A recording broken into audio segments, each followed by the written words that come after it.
저들 부시맨들의 내면에 있는 그 어떤 것과 우리 내면에 있는 어떤 것, 또 우리 안에 의식에 있는 어떤 것이 통하는 것이 있다라고 볼 수 있습니다. 왜냐하면 매우 인간적이거든요. 그들이나 우리나 매우 인간적이에요. 우리는 기본적으로는 사이좋게 살고 싶어 해요. 서로를 위해주고 싶어 해요. 웃고, 도덕적이고, 그리고 또 나아가 자연에 대해서 어떠한, 어, 고귀한 그런 태도와 의식도 가지고 있다는 것을 볼 수가 있었습니다.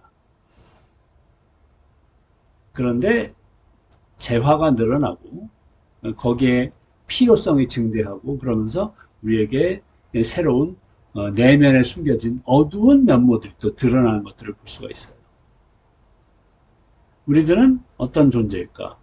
여기에 대해서 수많은 학자들이 질문을 던져왔지만 저는 그 중에서 지난 수업에도 몇 번 언급했지만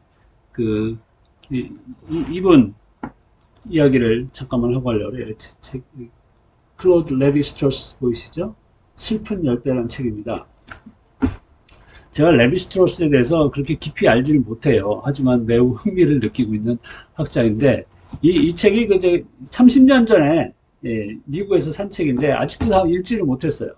인류학하는 친구가 읽어보라고 권해서 샀고 그리고 한 10년쯤 전에 저의 심층심리학 선생님이신 분이 꼭 읽으라고 해가지고 그때 다시 펴고 읽었어요. 정말 늙어가지고 다시 펴고 읽었는데 뭐 어렵기도 하지만 이런저런 잡다한 일상사 때문에 바빠가지고 진도가 빨리 나가지 않습니다. 하지만 읽으면서 계속 빠져들어가긴 하는데 무엇에 빠져들어가고 있냐면 레vi 스트로스가 얘기하는 것이 이 세상을 움직이는 움직이는 그 구조적인 측면을 우리 바깥의 외재적인 것에서만 본 게 아니라 그러니까 사회 경제적인 측면, 산업 구조, 생산 관계, 사회 계층, 법 제도, 정치적인 질서 이런 데서만 본 게 아니라 그리고 제가 지금 언급한 것들을 구조의 하드웨어적인 측면이라고 얘기할까요?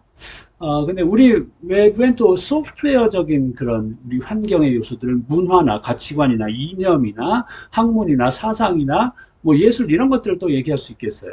그런 것들의 힘도 또 강하지만 레비 스트로스가 본 것은 브라질의 원주민들의 친족 관계 같은 것을 굉장히 집약적으로 연구하면서 인간 내면의 의식의 구조를 본 것입니다. 우리 내면의 의식의 구조가 선천적으로 형성된 것이 있으리라고 추정을 한 것이고 그것을 목격했다고 레비 스트로스는 믿었거든요.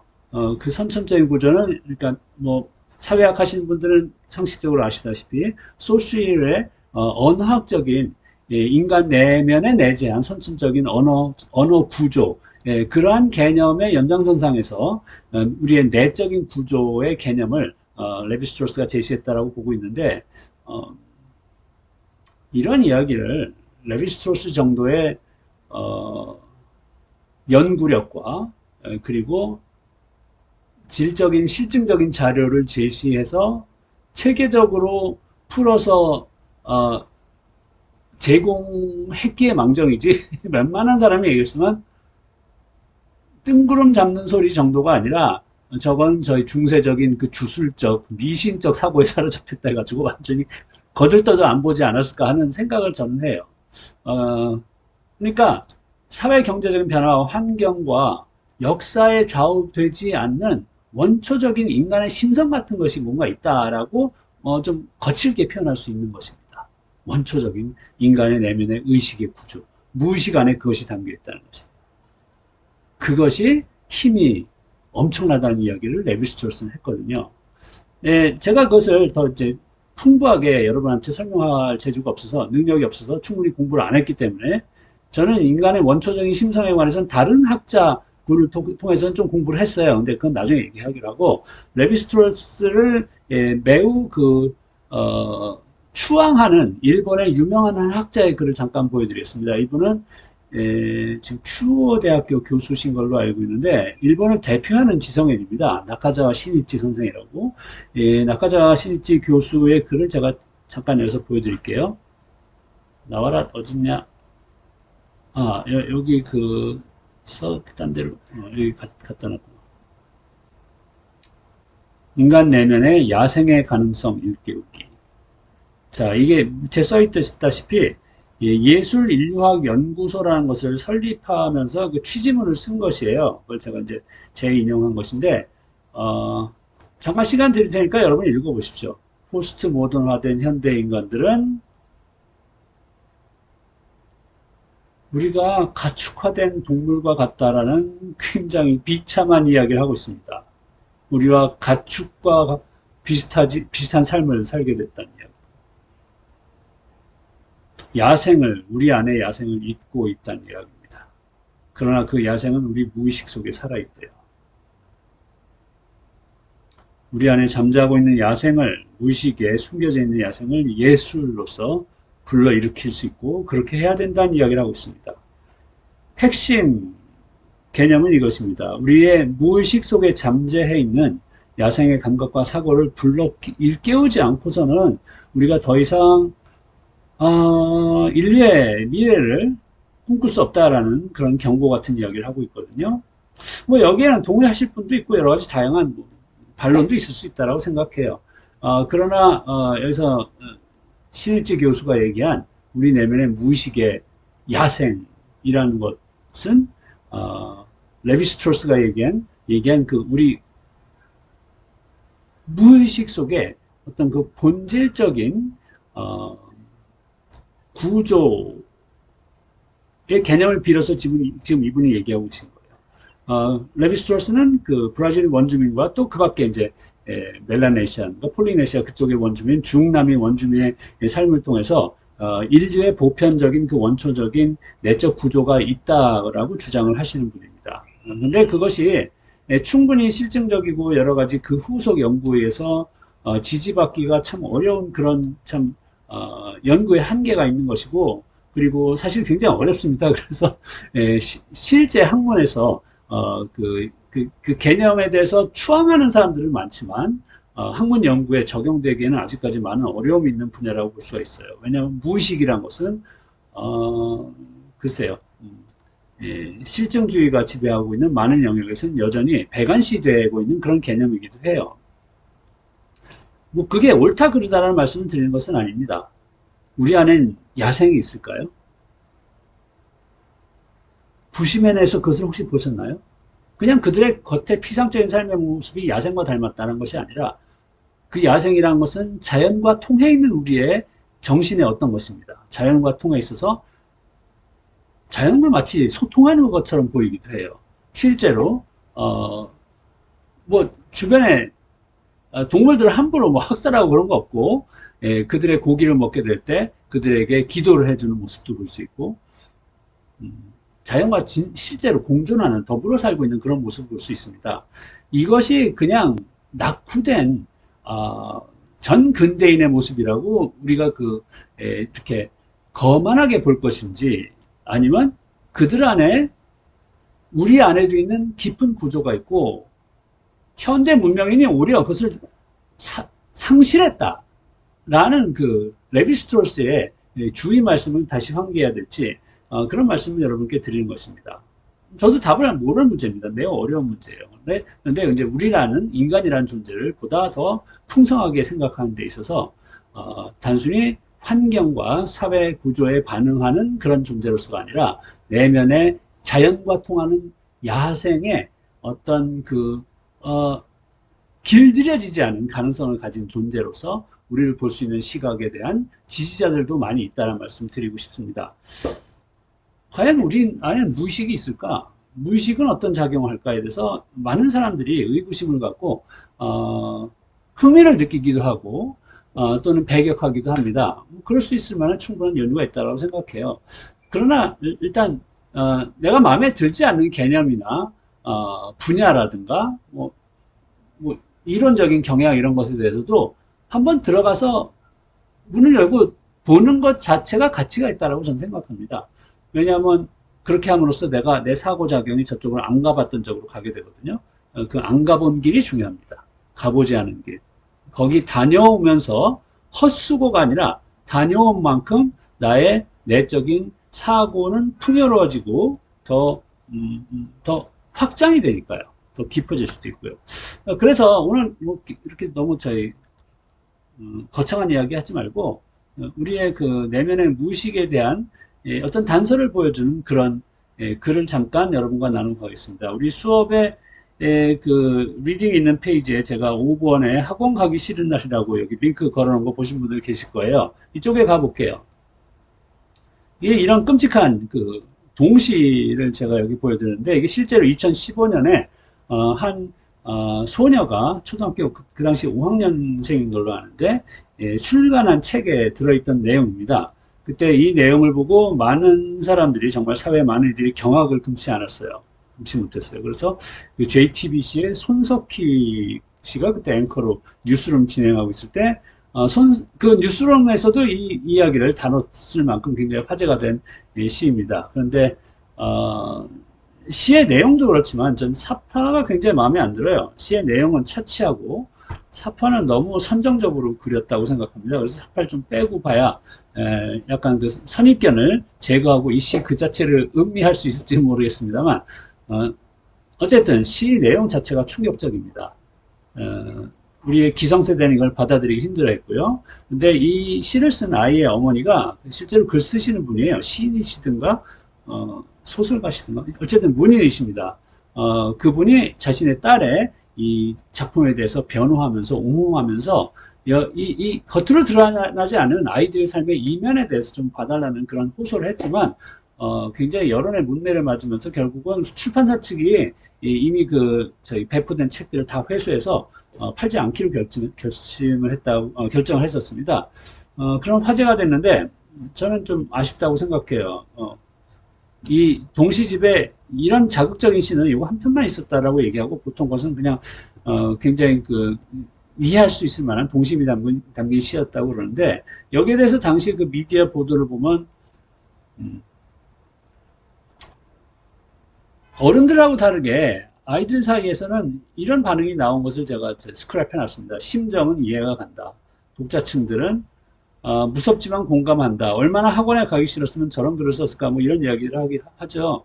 그리고 여기 나온 이야기도 아이 엄마가 자신의 아이가 자신을 상어로 묘사를 한 그림 보고 충격을 받았다는 이야기를 하고 있는데 엄마들은 아빠들도 그렇고 참 아이들의 마음을 몰라요. 아이들의 세계를 몰라요.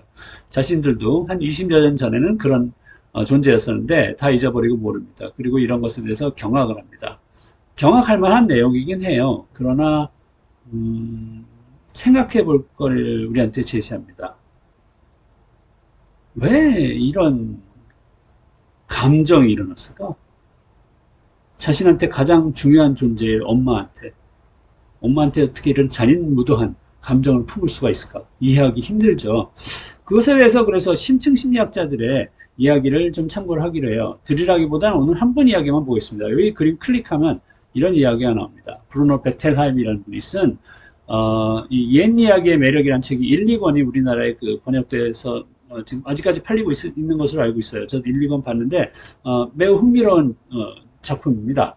브루노 베텔하임은 미국의 시카고 대학에서 일했었던 아동 심리 연구가예요. 그리고 아동 심리 치유가라고도 얘기할 수 있겠습니다. 약간 정통적인 학문의 길로 그 상아탑에 자리를 잡게 된 분이시긴 하지만 훈련을 따지고 보면 프로이트 학파에 속한다라고 볼 수 있고 실제로 오스트리아에 있을 때 프로이트의 지도를 받았다는 이야기를 하기도 하는 분인데 즉 정신분석학적인 개념으로 아동의 마음의 치유에 다가섰고 그리고 그것으로 이제 시카고 대학교에서 자신의 그 연구소 센터를 운영했었던 분입니다.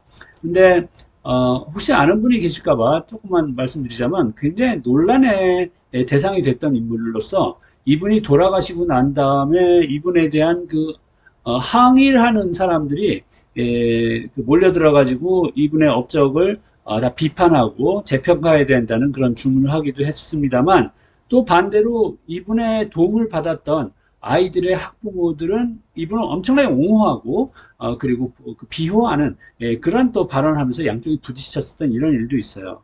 그래서 이분의 정신분석학적인 아이들의 무의식에 다가가는 치유 방법이 굉장히 찬반양론에 휩싸였던 적이 있다는 말씀을 드리겠습니다.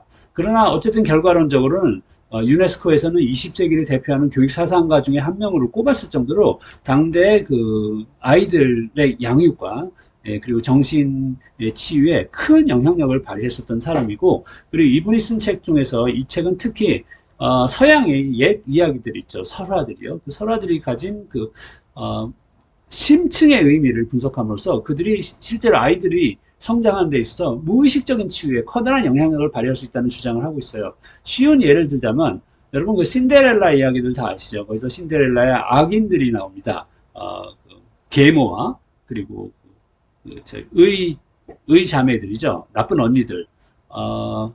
신데렐라가 그들에게 구박을 받고 고날 당하다가 나중에 이제 뭐 행복하게 된다는 그런 이야기죠. 거기에 이제 여성 폄하하는 그런 뭐 이야기들 것은 일단 제끼고, 그런 이야기 말고, 신데렐라가 결국은 해피엔딩으로 끝나서 나중에 무슨 일이 벌어지냐?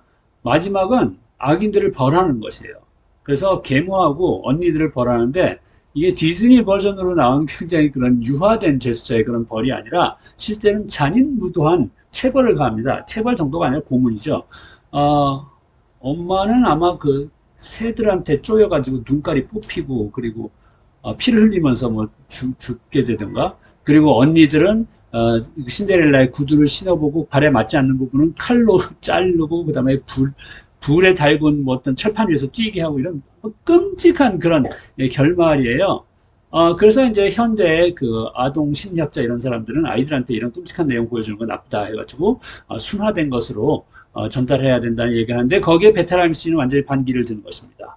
이걸 그대로 전해줘야 된다는 것이에요. 그 이야기를 아이들한테 들려줄 때 아이들은 무의식적인 치유가 일어난다고 보는 것입니다. 왜 그러냐? 아이들한테 억압된 상처가 있다라고 보는 것이에요. 모든 아이가 그럴지는 의문입니다만 상당히 많은 아이들이 안에 무의식적인 상처를 가지고 있다고 보는 것입니다. 근데 기본적으로 왜 그러냐면 애들이 작기 때문이라는 것이에요. 우리 작았을 때 기억할 수 있나요? 내가 요만큼 작았을 때 모든 어른이 거인처럼 보이는 거예요. 그래서 거인들의 세상에서 나 혼자 작아요. 나 혼자 약해요.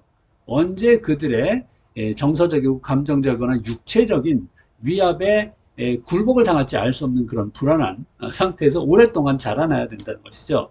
그래서 어른들한테 대한 그 겁이 많고 두려움 같은 것이 많이 있을 수 있다는 얘기예요. 가정 환경에 따라서 차이는 있겠지만, 그래서 그런 것이 내면에 어떤 억압된 감정으로서 묻혀져 있는데, 그리고 사실 요즘에 이제 많은 엄마들이 친절하고 자상하게 다 엄마 아빠들이 아이들을 잘 키울지는 모르지만 모두가 그렇지 않다는 건 제가 잘 알고 있어요. 그러나 과거에는 옛날로 갈수록 먹고 살기 힘든 시절에는 엄마 아빠들이 아이들을 막대했어요. 아동 학대도 엄청나게 심했습니다. 그럼 아이는 내면에 그걸 보복을 할 수 없으니까 꾹꾹 눌린 부정적인 감정이 쌓여 있는 것이에요. 그래서 많은 아이들은 해소되지 않은 부정적인 분노, 주로 분노죠. 억울함, 좌절감 같은 것을 안에 갖고 있는데, 이게 세월이 흐르면 자연스럽게 사라졌으면 좋겠는데 무의식의 감정이 그렇게 작동을 안 해요. 얘 계속 있어요. 그냥 그대로 있어요. 이것을 우리는 심층심리학에서는 컴플렉스라고 그러거든요. 어쨌든 여기 있는 것을 브루노 베테라임 선생은 풀어줘야 된다고 얘기합니다. 어떻게 풀어줬느냐? 아이들은 신데렐라 이야기에서 예를 들어서 나쁜 어른들이 벌받는 것을 보면, 잔인무도하게 벌받는 것을 보면 통쾌하게 느낀다는 거예요. 막 웃고 즐기고 박수 친다는 얘기입니다. 믿어지지 않아요? 믿어지지 않으면 여러분 주변에 꼬마 아이들 있으면 한 7, 8살에서 한 10살, 11살 먹은 아이들한테 그 영화 있죠? 헐리우드 영화 한 20, 30년 전에 나온 홈얼론이라는 영화 있죠? 홈얼론. 나홀로 집에. 그래, 우리나라 제목이 나홀로 집이야. 거기서 그 꼬마 주인공이 나쁜 어른들, 도둑놈들을 혼내는 잔인무도한 장면을 한번 보여주십시오. 지금 유튜브에 찾으면 금세 찾을 수 있어요. 아이들이 얼마나 좋아하는지 보시면 놀랄 것입니다. 그 장면들이 얼마나 잔인한가. 그 나쁜 어른들은 정말 고문에 가까운 그런 그 벌을 받고 퇴각을 하는데, 그거 보면서 정말 아이들 통쾌해요. 마치 복수했다는 것처럼. 물론 아이들은 그것을 인식하지 못합니다. 의식하지 못해요. 다만 많은 아이들이 내면에 억압된 그런 분노를 가지고 있는데, 이걸 품고 살게 하는 게 아니라 베테랑 선생은 이것을 인지하지 못해도 그게 감정 그 자체로 해소되는 경험을 하는 게 중요하다는 얘기예요. 그래서 해소시켜주라는 얘기입니다. 어떻게 해소시켜주냐? 이런 옛날 이야기들이 옛날서부터 그런 치유 기능을 해왔기 때문에 악당들이 잔인하게 벌받는 이야기를 그냥 그대로 해주라는 거예요. 기본적으로는 그런 이야기가 이 책에 담겨 있습니다. 수긍하기 힘들지 모르겠습니다만 이 베테랑 선생이 하는 얘기를 잠깐 보여드릴게요. 어린이가 살인의 욕망, 사물, 심지어 사람까지 갈기갈기 찢고 싶어 한다는 것을 부정하고 싶은 부모는 자기 아이들은 안 그럴 거라고 믿는다는 얘기죠. 그러나 아이들이 그런 환상을 갖고 있다는 것을 부정할 때 그 환상은 진짜로 실제적인 감정적인 힘을 갖게 된 거라는 것을 지금 경고를 하고 있습니다. 아이들 안에 그런 감정이 있다는 이야기를 하고 있는 것이죠. 이 밑에 글도 여러분이 읽고 가시기 바랍니다. 무의식에 있는 감정을 억압하면 결국은 엄청난 해악을 끼친다는 것이에요. 그래서 그것을 봐야 된다는 이야기를 하고 있어요. 우리 무의식이 뭘지 언어로 표현하고 학문적으로 체계적으로 논하는 게 매우 힘든 영역이고 분야이고 범주이긴 하지만 그것에서 이런 단초를 보여주는 것을 임상적으로 오랫동안 관찰한 사람의 이야기를 통해서 우리 안에 그것이 있는지 자신을 돌아보면서 주관적으로 한번 살펴볼 필요는 있고 그게 불가능하지 않다는 이야기를 드리고 싶어요. 여러분 안에 이런 것이 있는지 한번 자신을 이렇게 안으로 들여다보는 시도를 해보시기 바랍니다. 우리 안에는 밝은 면만 있는 게 아니라 어두운 것도 있다는 것이에요. 우리는 착하기만 하지 않아요. 우리 안에는 아까 나카자와 신이치 교수가 얘기한 야성이라는 게 있는데 야생에 다가가는 이런 본성. 그것은 자연과 함께 조화를 이루려는 마치 루소가 자연으로 돌아가라는 그런 선언을 한 것처럼 자연과 조화를 이루려는 매우 고귀하고 정말 거대한 그런 가능성과 아름다움을 품고 있을지 모르지만 양면성을 띠고 있습니다. 그 이면에는 잔인무도한 짐승을 도살해서 먹어야만 하는 인간의 속성까지 그 안에 함께 자리를 잡고 있다라고 추정을 하는 것입니다. 우리의 야성 안에는 그런 양면성이 있는 것 같아요. 양면성 중에 고귀하고 드높은 것들은 우리가 찾아내서 개발을 했으면 좋겠지만 그러나 그것과 뗄래야 뗄 수 없는 불가분적인 성격을 갖고 있는 게 또 어둡고 사악한 그런 면일지 모르겠다는 이야기입니다. 아이들한테도 그게 있다는 것이고 그걸 억누를 게 아니라 베테랑 선생은 드러내고 풀어내고 해소함으로써 오히려 아이들이 자신 안에 어둠에 대한 통제력을 점점 갖게 된다는, 성숙하게 된다는 이야기를 여기서 하고 있어요. 자, 이것은 여러분이 포즈하고 나중에 다 읽어보시기 바라고요. 여기 제가 예를 들어서 이제 보여주는 이 그림책이 이런 제목의 책이에요. 괴물들이 사는 나라라고 모리스 샌닥이라는 유명한 미국의 그림책 작가가 만든 책인데 이게 미국에서 정말 한 20년 넘게 아이들 대상으로 만든 출판된 그림책 중에서 20년 넘게 아이들이 선정한 인기 1위 책입니다. 이게 영화화도 됐어요. 근데 스토리는 별게 없어요. 스토리 뭐냐면 이 아이가 엄청난 개구장의 악동이에요. 그래서 엄마한테 맨날 야단을 맞아요. 근데 어느 날 상상의 세계로 가게 됩니다. 배를 타고 상상의 세계로 떠나서 괴물들만 사는 나라예요. 여기 가보니까 진짜 자기하고 똑 닮은 개구장이 악동들만 살고 있는 거예요. 아예 괴물들이에요. 근데 거기서도 자기가 가장 개구장이를 짓을 많이 하고 장난을 많이 쳐서 괴물들의 왕이 되어버렸어요. 그래서 신이 납니다. 진짜 하고 싶은 대로 막 뭐 별짓을 다 했다는 얘기죠.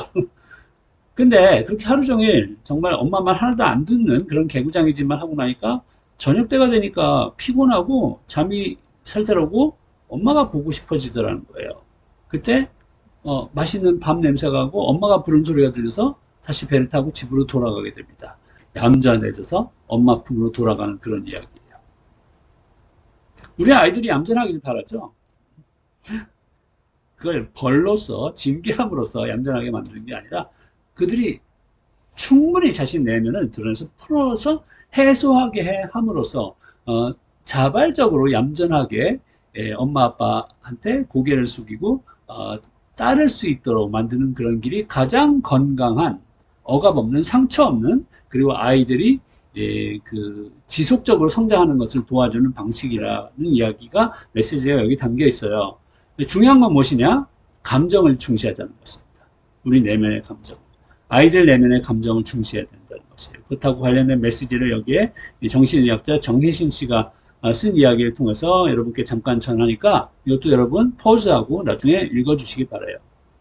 프랑스의 시인 보들레르의 시에 나온 한 구절도 참고로 올려놨습니다. 우리의 감정은 엄청난 힘을 갖고 있어요. 나 자신을 아무리 합리적으로 이성적으로 규정하고 설명하고 그에 따라서 살려고 해도 나의 감정을 무시했다가는 결코 내가 의도했던 일을 성취할 수가 없어요. 어릴 때부터 그 감정이 우리 안에 묻혀져 있다는 것입니다. 그것을 알면서 우리를 전인적으로 성장시키는 게 중요하다는 메시지가 여기에 또 클릭해서 들어가면 또 글이 나오거든요. 클릭하면 이런 글이 나와요. 제가 보기엔 대가가 쓸 수 있는 매우 절제된 그리고 함축된 글이라고 생각합니다. 좋은 글이에요. 여러분도 이것도 포즈하고 한번 읽어주시기 바래요. 제가 여기서 시간을 더 쓰진 않겠습니다. 다시 밖으로 나가서 아까 그 시로 돌아갈게요. 여기에 이 아이가 실제로 묘사한 그런 행동을 우리가 칭찬할 수는 없어요. 그러나 그것에 대해서는 뭐 나름 시적으로 좋게 말해서 예술적으로 표현했다 치고 그것에 동인이 된 감정을 어떻게 해야 할까는 이게 기성세대 부모, 어른들, 교육자들이 생각해야 될 부분입니다. 왜 이런 감정이 일어났을까? 그런 감정이 이런 실제 행동까지 연결되는 것은 우린 당연히 막아야 됩니다. 그러면 안 되겠죠. 근데 그 막는 길이 현명한 길이 무엇이냐면 아직 충분한 판단력과 현실 감각이 갖춰지지 않은 아이한테 무조건 벌을 가하고 나쁜 짓이야 그런 짓 다시는 하지 마 라고 강압적으로 나가는 것보다는 그 아이의 감정을 이해해 보려는 내면으로 다가가는 베텔하임 선생 같은 그런 방향이 어떨까에 대해서는 우리가 숙고를 해봐야 되겠습니다. 그래서 감정을 이해할 수 있냐는 질문 던져봅니다. 여러분 주관적으로 여러분 자신한테 던져볼 수 있겠어요? 여러분이 어렸을 때 학원 가기 싫었던 때를 기억할 수 있습니까? 그때 얼마나 싫었습니까? 자신을 돌아보면 이 아이가 품었던 그런 감정을 객관적으로 보다 주관적으로 공감하고 이해할 수도 있지 않을까 생각합니다. 자, 우리는 이성적인 존재이기도 하지만 사고를 하지만 감정으로 세상을 느끼고 감정도 세상을 판단하는 기능이라고 말할 수 있어요. 감정도 중시하면서 우리 자신을 돌아보는 이야기를 이번 주엔 잠깐 드렸습니다.